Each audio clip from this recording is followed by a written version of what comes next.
Bonjour à tous et bienvenue dans notre chronique R sur la French Radio. Alors, l'affaire a outragé le pays.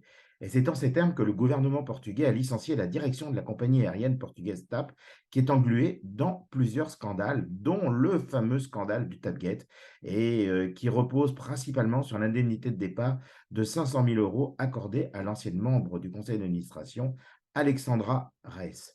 Résultat, fin de partie pour Manuel Béja et Christine Ourmière, Videmer, française, qui étaient à la tête de la compagnie nationale portugaise et qui ont été licenciés pour motif valable et donc sans indemnité le 6 mars 2023.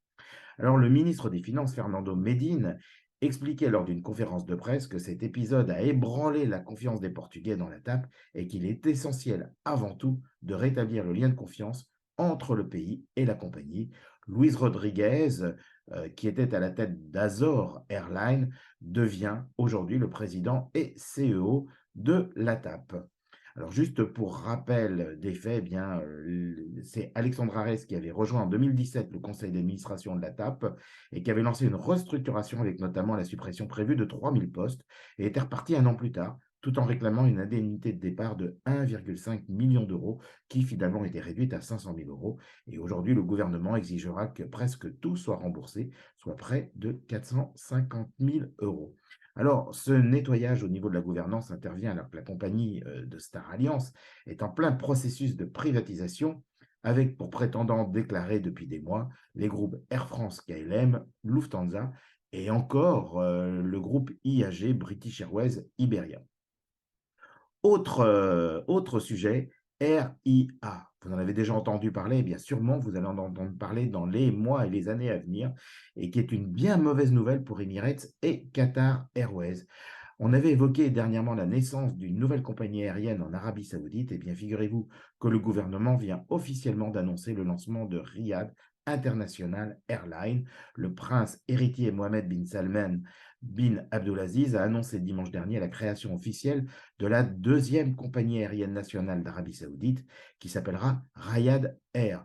Voilà, d'ici 2030, cette nouvelle compagnie aérienne desservira plus de 100 destinations à travers le monde depuis Riyad, offrant aux clients une expérience exceptionnelle centrée sur l'hospitalité saoudienne, authentique et chaleureuse, a-t-il déclaré.